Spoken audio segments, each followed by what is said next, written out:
Gastritis एक ऐसी समस्या जो आजकल बहुत भयंकर फैल रही है।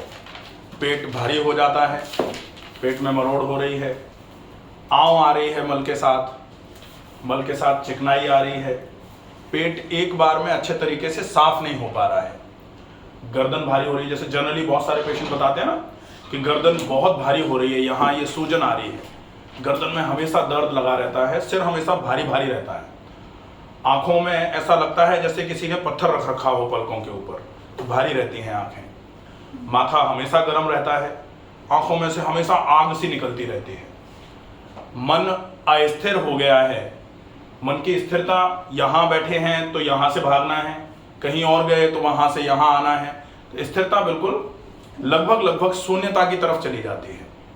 और टॉलरेंस जो है बहुत बुरे तरीके से खत्म होता चला जा रहा है। ये पित्त के लक्षण है वैसे तो, कि ये सब कुछ हो रहा है, इसका मतलब शरीर में पित्त बढ़ रहा है, और अगर पित्त बढ़ रहा है तो पित्त की जो तासीर है वो गर्म होती है।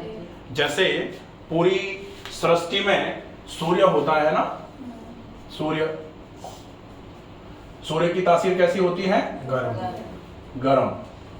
ऐसे ही ये सृष्टि है, सृष्टि में सूर्य है, ये शरीर है, शरीर में पित्त है। पित्त, सूर्य की तासीर कैसी है? गर्म। पित्त की तासीर गर्म।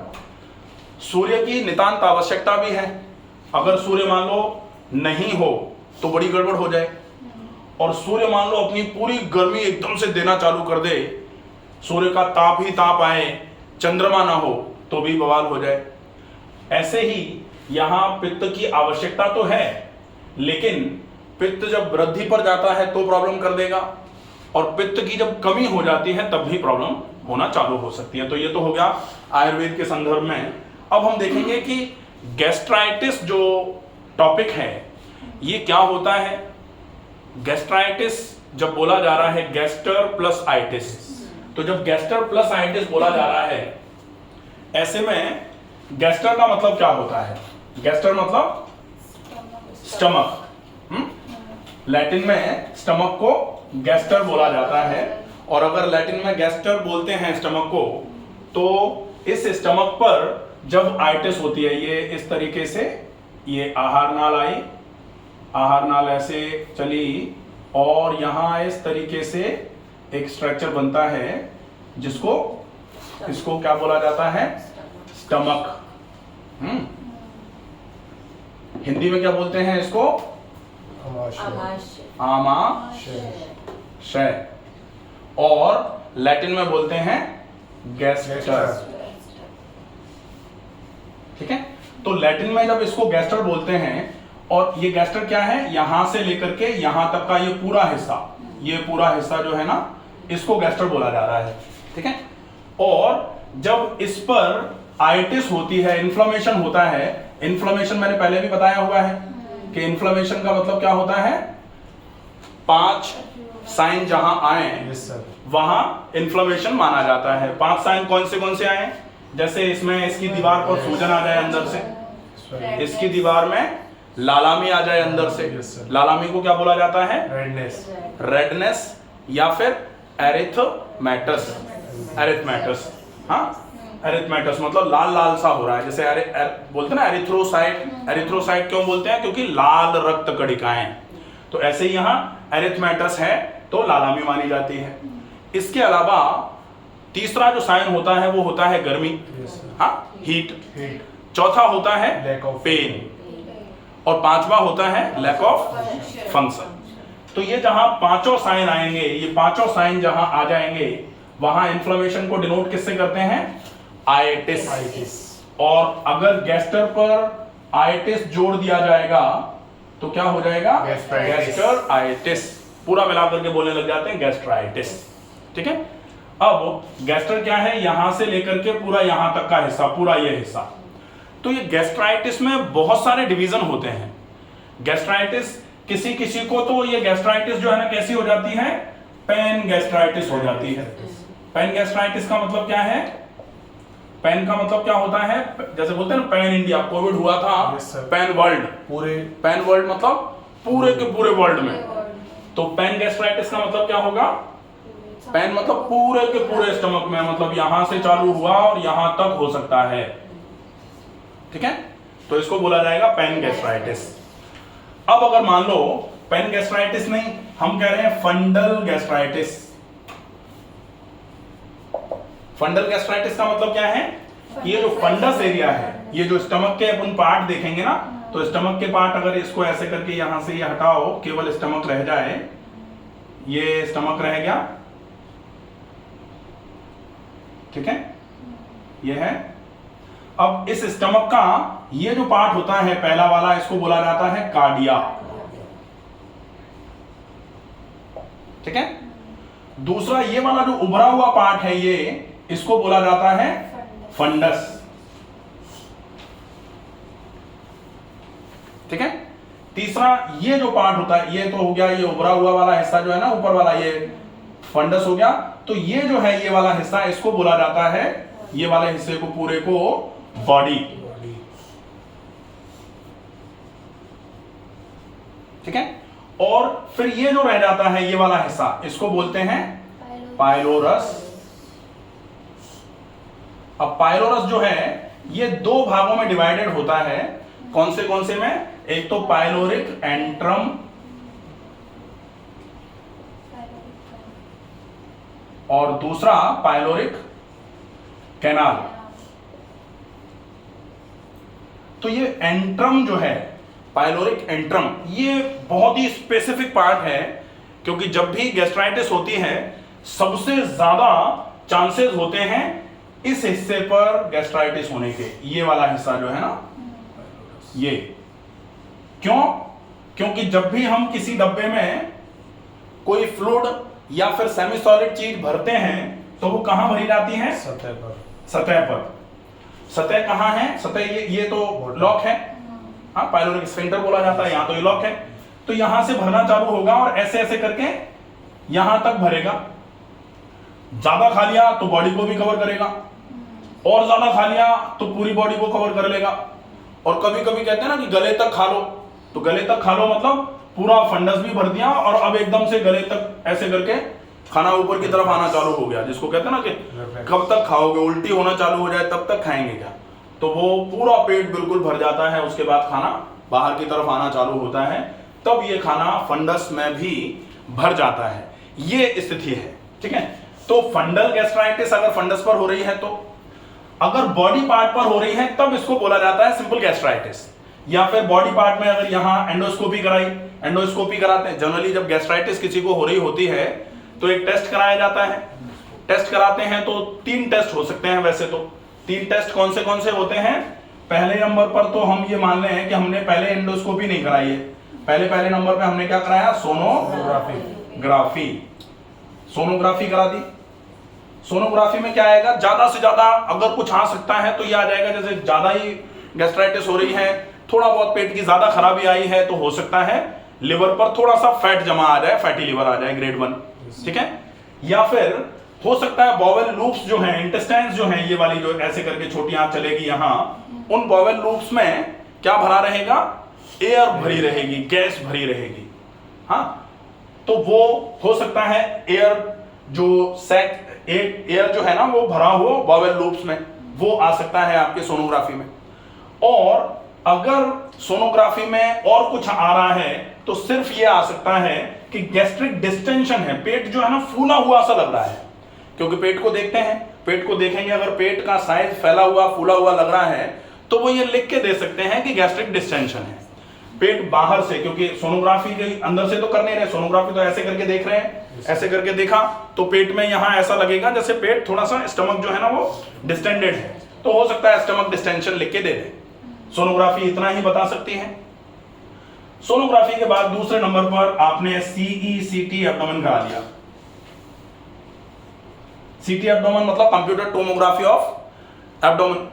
अब अगर ये हमने ये CT स्कैन एब्डोमेन का कराया तो CT स्कैन एब्डोमेन का कराने से हमको थोड़ा सा और आंतों की और आमाशय की स्थिति पता लग जाएगी कि आमाशय की एनाटॉमिकल पोजीशन कैसी है और आंतों की एनाटॉमिकल पोजीशन कैसी है, आंतों में सूजन है, आमाशय फूला हुआ है, सूजा हुआ है, और बाकी पेट की क्या स्थिति है, ये हम सोनोग्राफ इससे सीटी स्कैन से पता लगा सकते हैं।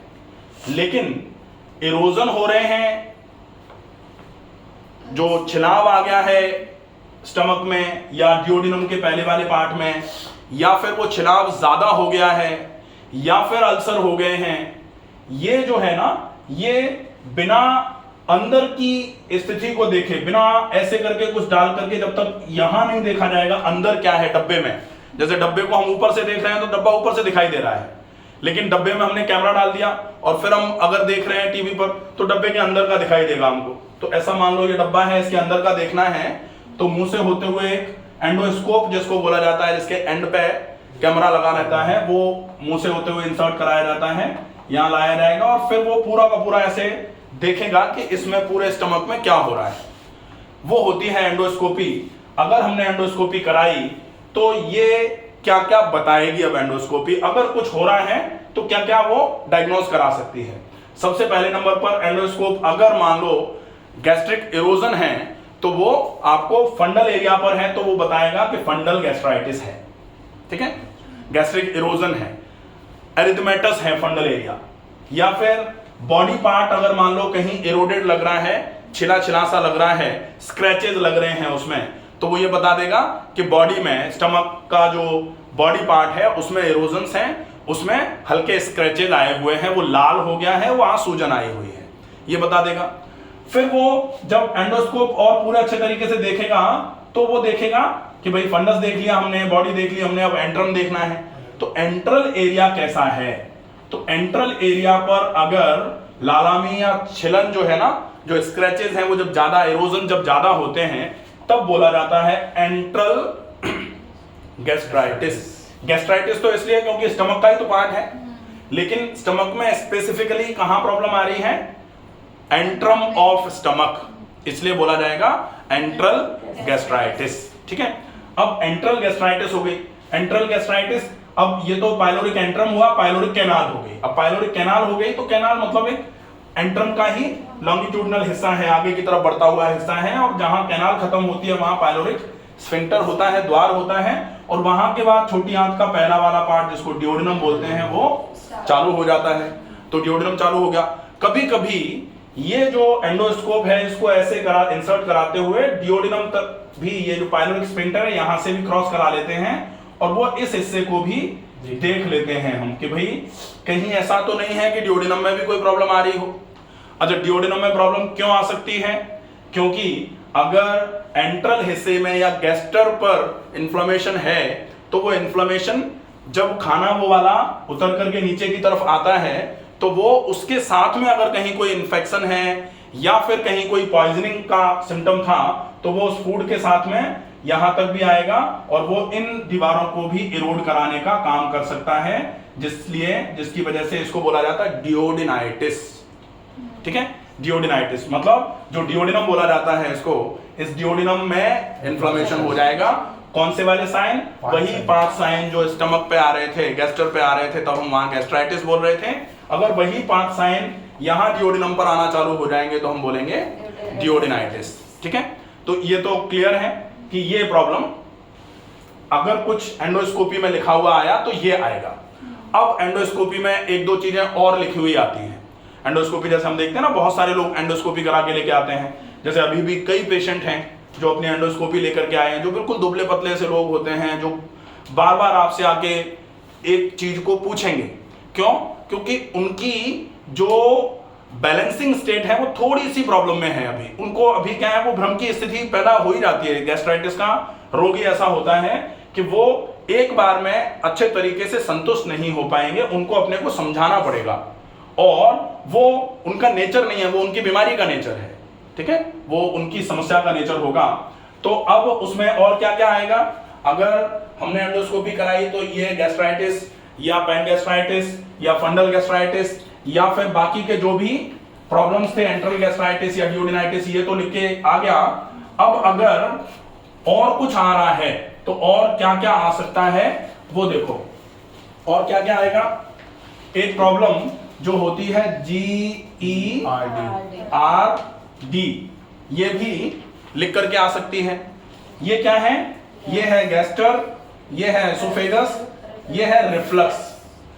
तो सामान्य तौर पर क्या हो रहा है कि खाना जो है वो हम मुंह में डालते हैं और मुंह से होते हुए ऐसे करके आमाशय की ओर चलता है। क्या होता है? कहां से? ऐसे आहार नाल से होते हुए खाना कहां की तरफ आ रहा है? एसोफेजियल रीजन से गैस्टर की तरफ आ रहा है। लेकिन जब ये उल्टा होना चालू हो जाए, जब ये रिफ्लक्स होना चालू हो जाए, रिफ्लक्स कैसे होगा? गैस्टर से एसोफेगस की तरफ चलेगा। इसको ऐसे लिख लो, जैसे पहले ऐसे लिखेंगे एसोफेगस, फिर लिखेंगे गैस्टर। तो सामान्य तौर पर तो ऐसा ही होता है, एसोफेगस से खाना गैस्टर की तरफ आना चाहिए। लेकिन अगर ये रिफ्लक्स होना चालू होगा तो हो जाएगा गैस्ट्रो एसोफेजियल रिफ्लक्स, और गैस्ट्रो एसोफेजियल रिफ्लक्स हो जाएगा। इसको क्या बोला जाएगा?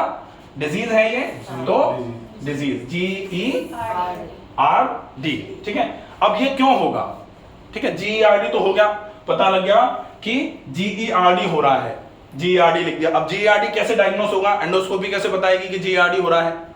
कैसे पता लगाएगी भाई? एंडोस्कोप यहां मुंह से डाला था और वो स्टमक तक गया, अब उसमें GERD भी लिख के दिया। तो क्यों दिया? क्योंकि गैस्ट्रिक कंटेंट जो है वो इस कार्डियक स्फिंक्टर से होते हुए, इस GE जंक्शन से होते हुए, गैस्ट्रोएसोफेजियल जंक्शन से होते हुए ऊपर की तरफ रिफ्लक्स हुए, जिसकी वजह से क्या हुआ? गैस्ट्रिक कंटेंट जो थे वो ऊपर की तरफ जब रिफ्लेक्स होंगे तो ये जो पार्ट है एसोफेगस का, ये इन्फ्लेम्ड रहेगा, इस पे भी इन्फ्लेमेशन रहेगा, जिसको एसोफेजाइटिस बोला जाएगा। एसोफेजाइटिस अगर हो जाएगा और गैस्ट्राइटिस है साथ में, तब फिर ये माना जाएगा कि यहां के कंटेंट ऊपर की तरफ आए हैं, इसकी वजह से जो एसोफेगस है वो खराब हुआ है। और अगर ये कंटेंट ऊपर की तरफ आएगा तो क्या बोला जाएगा? उल्टा होगा, रिफ्लक्स होगा। और क्या रिफ्लेक्स? गैस्ट्रो एसोफेजियल रिफ्लक्स होगा, तभी ऐसा हो पाएगा। तो अगर किसी को GERD हुआ है, इसका मतलब गैस्ट्रिक कंटेंट रिफ्लक्स होकर के एसोफेगस की तरफ गए हैं डेफिनेटली, जिसकी वजह से ये प्रॉब्लम हुआ है। ठीक है, तो इतना क्लियर है? बिल्कुल समझ में आ रहा है? बिल्कुल क्लियर है। अब हम देखेंगे आगे कि GERD के अलावा और क्या क्या आता है, वो हम नेक्स्ट देखते हैं। हाँ,